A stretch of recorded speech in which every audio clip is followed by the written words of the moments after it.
Welcome to Nomadic Diaries, where we get real about international living.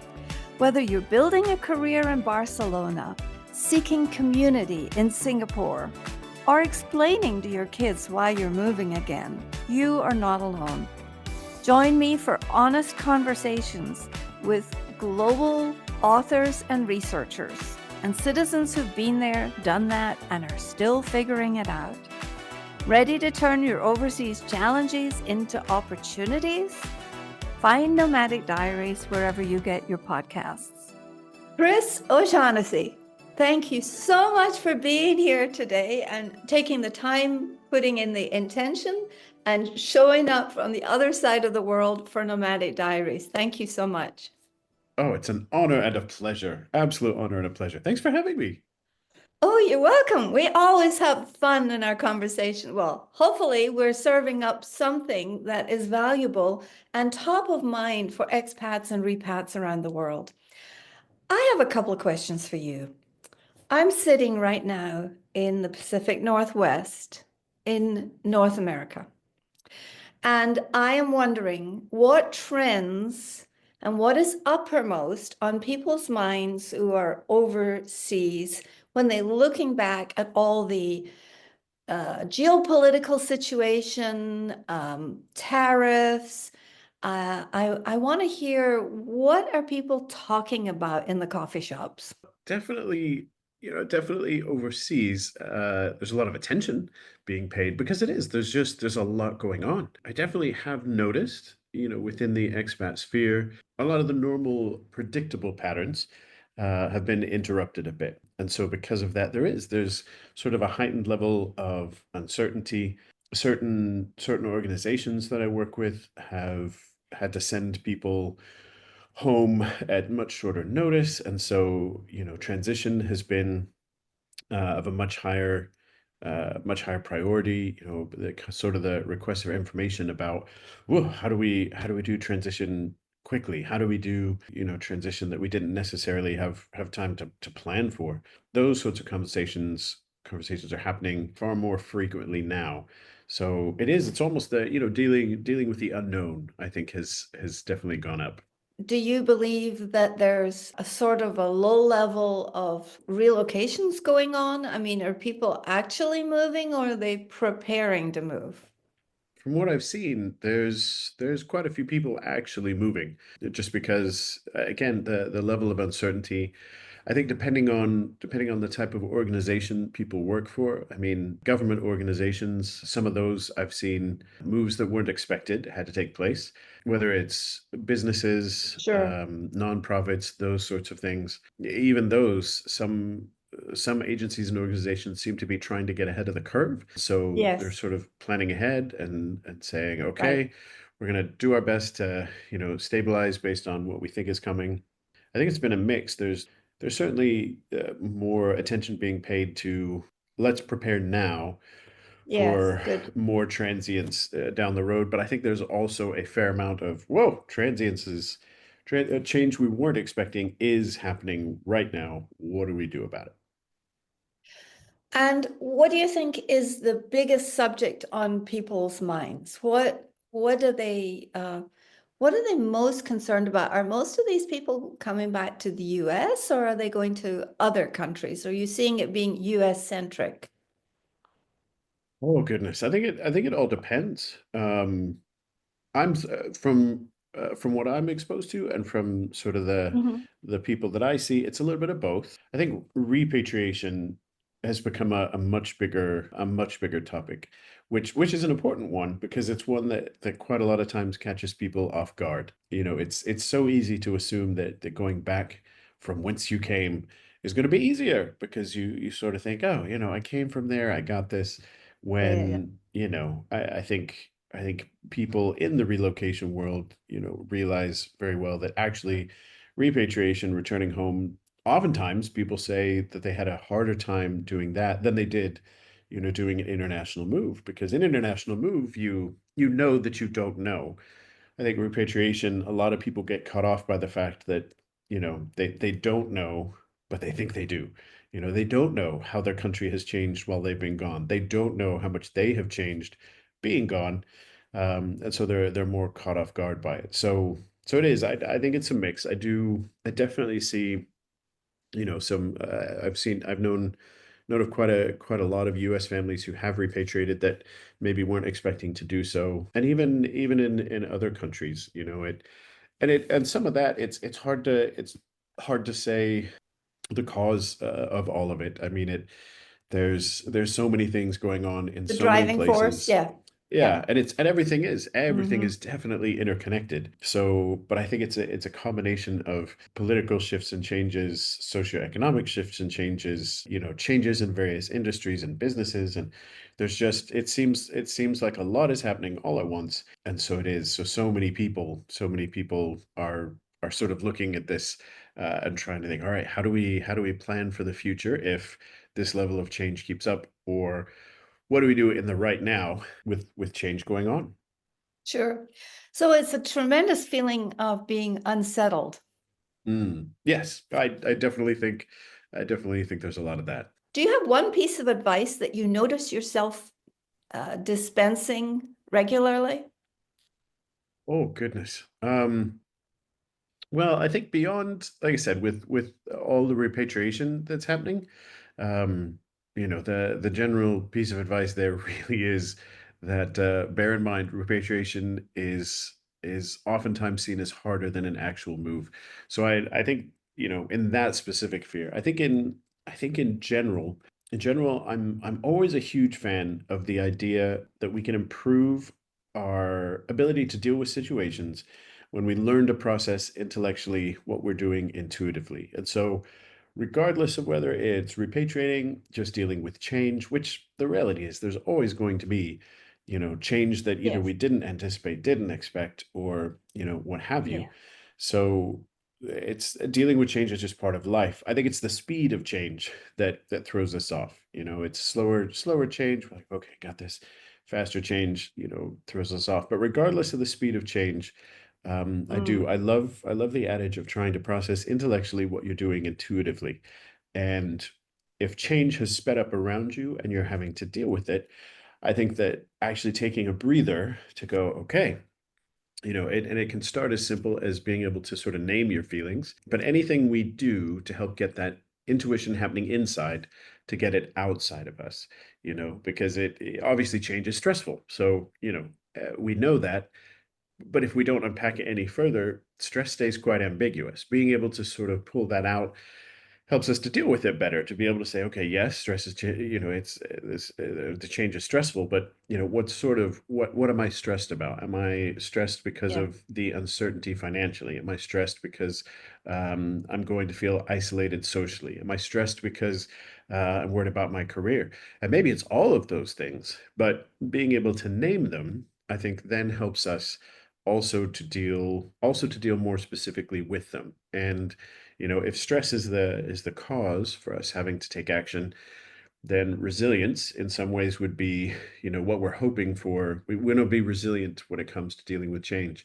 But even resilience, I think naming different types of resilience is really, really helpful. It's too big a term, it's too much to just tell someone, well, you're resilient or you're not resilient. But actually, we have loads of different types. Are you, cognitive resilience? Are you particularly good at planning ahead? Relational resilience. Are you good at asking for help when you need it and noticing when other people need help? Motivational resilience. Are you able to get back up because you believe in something ahead of you?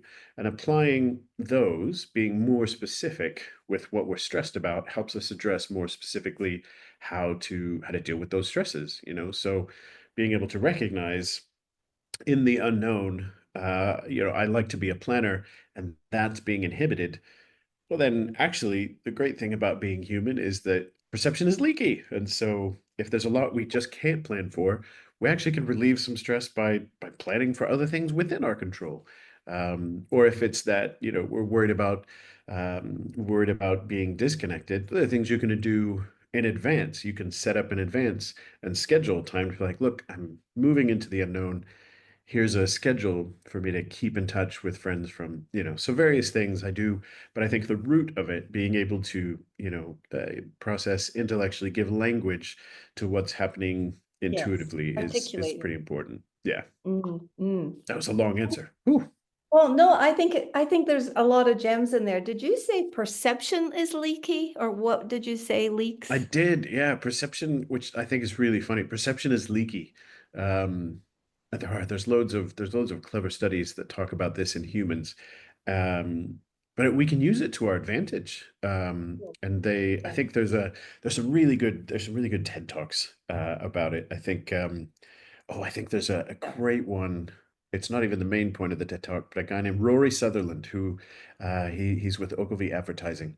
He has some great TED Talks, but in one of his, he mentions this exact thing, and I'd been studying it, which is probably why this TED Talk came up, because the algorithms, they know what you're looking at.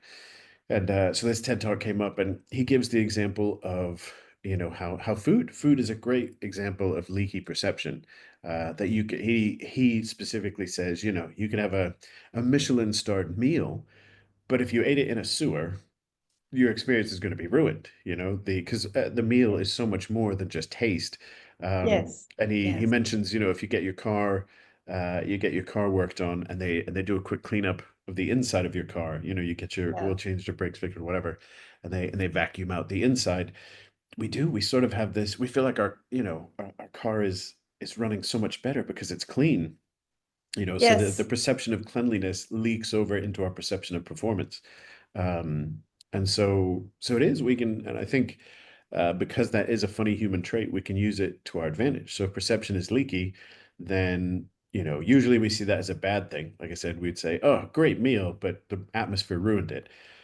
But you could flip that around. And so it also means that if something, like I said, if you're feeling stressed in one area, but have a lot of control in another, then actually some of that leaky perception might help balance it a bit. Obviously, like with anything, you can go way too far on it, and you don't want to have Yeah. transference of control, could be quite dangerous. But um, to a healthy As we're level, saying. it can actually work Yes. to our advantage. Yeah. That's a good point. A very simple lesson in perception, I think, is always um, if you're stuck, just a little exercise that I recommend to my clients.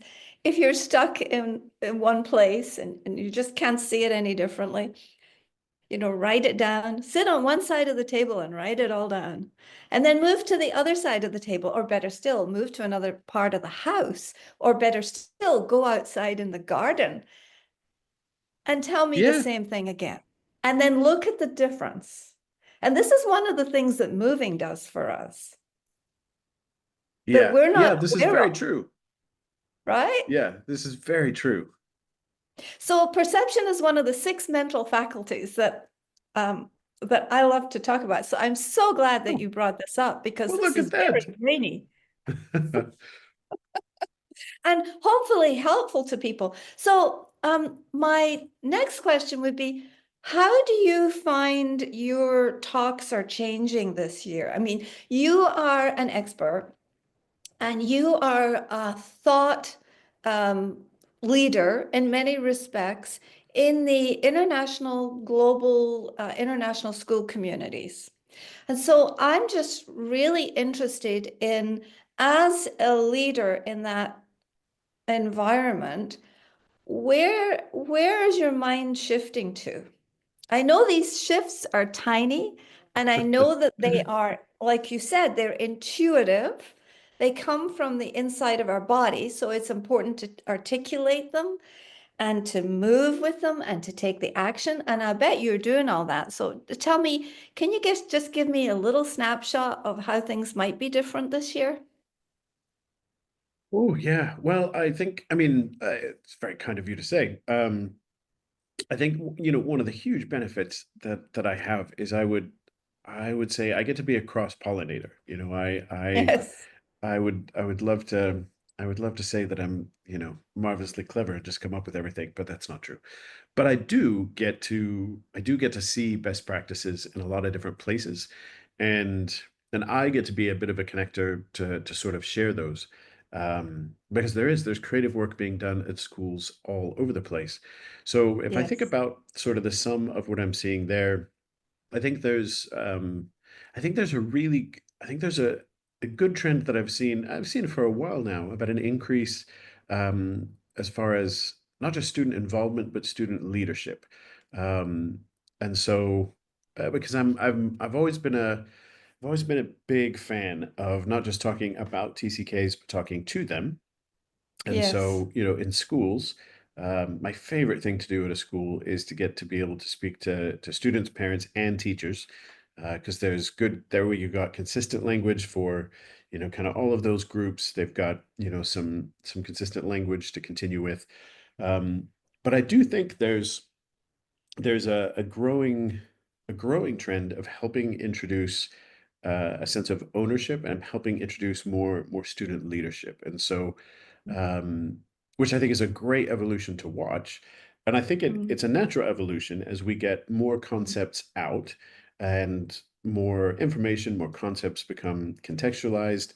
Um, the more you know about, say, the TCK experience or the need to build resilience or to cultivate empathy or what have you, the more that gets out there, the more then you get to move on to good, now we're aware, what do we do about it? And I think some of the progress that happens is with the what do we do about it, um, becomes not just what do we tell kids about it, but what do we help support and inspire kids to do about it themselves?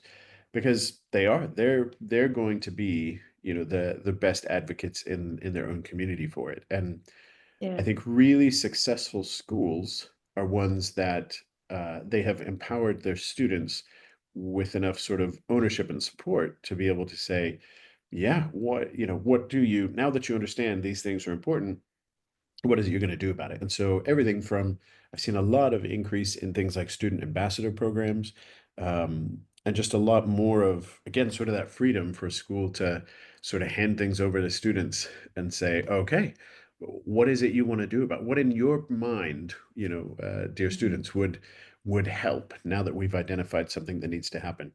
And Mhm. I think that's great because they're gonna come up with things that that I wouldn't be able to come up with, Right. Right. because I come from a completely different context. Um, Even technology wise, technology is such an interesting because it happens so quick now. Yes. I'm from the in between era where, the Yes. first part of my schooling, we did not have access to internet. The second part of schooling, we did. So I was part of that transition. But you look at life very differently when you've had access to it the whole time. You're going to see things that someone like me Yes. wouldn't. So I think that that increase in student ownership, and increase in student leadership, I see a lot of that, and I think it's a really exciting place to be. These young people are the future of our world, number one. They are building good leadership skills early on is a phenomenal gift because at one point you and I will be, our levels, we will have reached our levels. I've Yeah, decided we're no more birthdays, no more numbers. I am reaching level 70 something in my game of life. I And like that's it. so, you're wearing a t-shirt that says Mario Brothers. That made me think about that. So in the game of life, I am at level 70 something. Well And played. Well played. and these kids are at level something in the game of life. And if they can take on the uh, centered perceptions and all the mental faculties and lean into their leadership early on, I think that's we have to trust. We have to trust to our humanity. And that's almost what you're doing when you're talking to these students and encouraging them, right?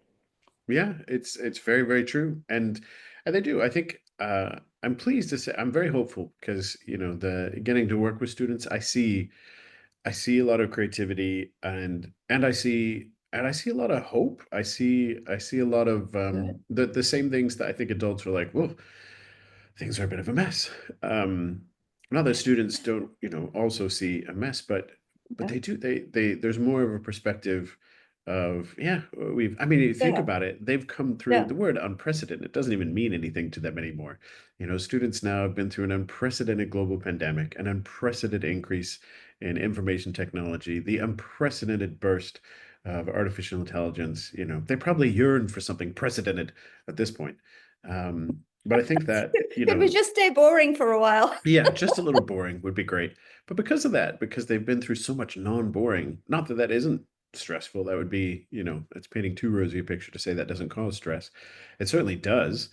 But I think just out of necessity, when you've dealt with that much unprecedented, you kind of see, yeah, we've come through lots of Mm, unprecedented. There's a part sure. of me that thinks we'll continue to come through. Yes. Well, this has been very helpful to have our annual update from you. Uh, I Glad to help. have Glad to help. our 6 monthly update. Thank you very Yeah. much. And I know for our listeners to hear the voice of someone who is out there and intimately working and interfacing with these kids, these teachers, these principals, and the students is just really makes it more visceral. It connects us all. And I have one last question. A co-host that you know of, Megan Norton and I, are doing a series on the topic of belonging. Mm. And is belonging something that you see is creeping more into the vocabulary and the thought patterns and the mindset as as a challenge overseas, or is it just about staying the same and we're just waking up to it? Oh my goodness, that's a really good question.